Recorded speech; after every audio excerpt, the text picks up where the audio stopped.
सभी को मेरा प्रणाम।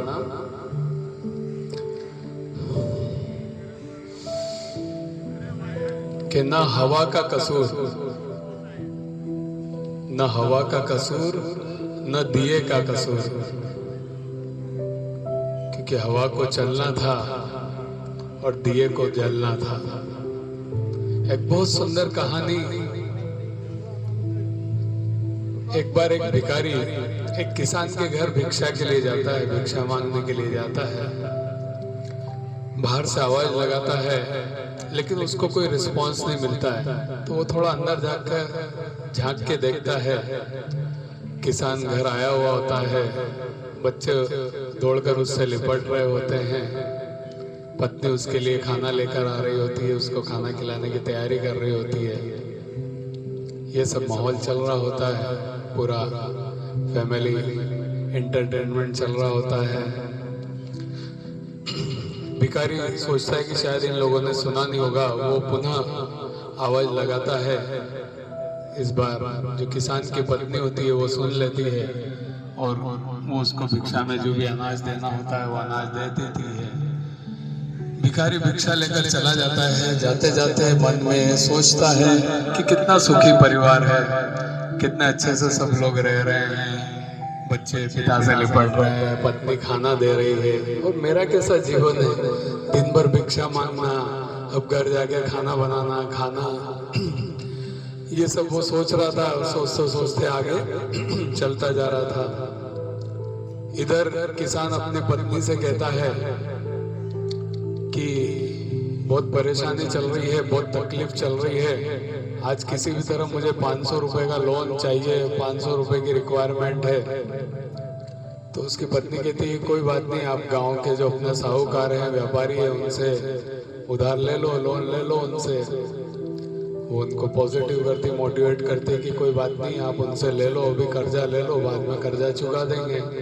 ठीक है। किसान अपने दुखी मन के साथ उस व्यापारी, एक छोटा व्यापारी रहता है गांव में जिसके कपड़े की दुकान होती है और साथ साथ वो लोगों को ब्याज पे पैसे देने का भी काम करता है।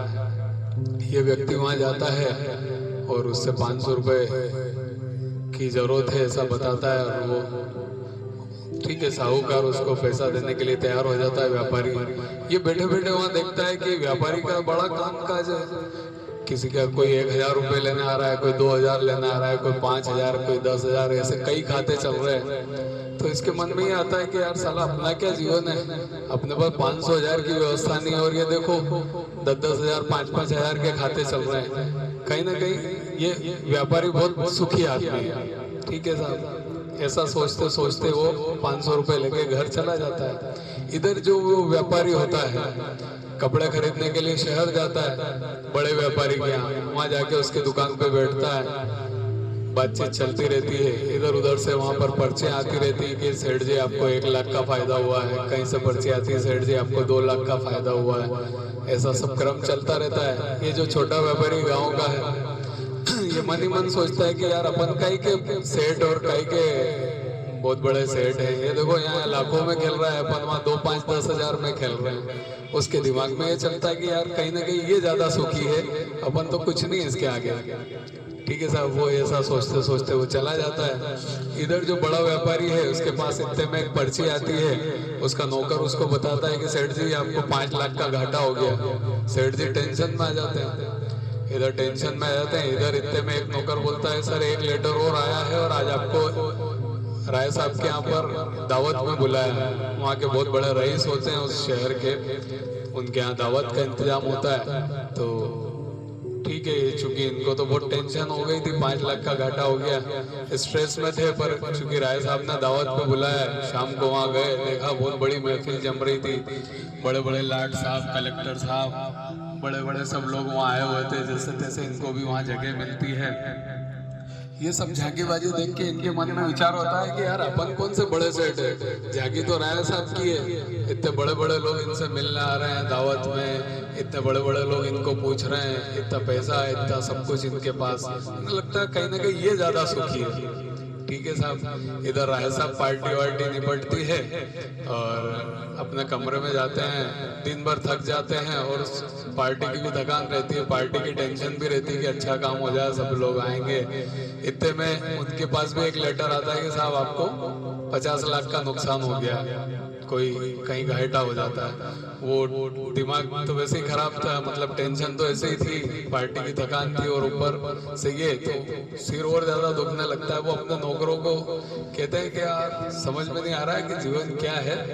इतने में एक भिखारी वहां से निकल रहा होता है उनके घर से, कमरे में से वो देखते हैं उसको, उसके हाथ में एक लाठी होती है और एक गाना गुनगुनाते हुए वो मस्ती में, अपनी मस्ती में चल रहा होता है। तो अपने नौकरों को बोलते हैं कि देखो, खुश तो ये इंसान लग रहा है मुझे जिसको न कोई खोने का डर है न कोई पाने का डर है, और ये वही भिखारी होता है जो सबसे पहले उस किसान के यहाँ गया होता है, घूम के पूरा चक्र वहीं आ जाता है। मतलब सबसे सुखी इंसान कौन निकलता है, तो फिर वो भिखारी निकलता है। तो इस कहानी का यही सार है कि आखिर खुश कौन है ये समझना बहुत मुश्किल है हम में से, आप में से।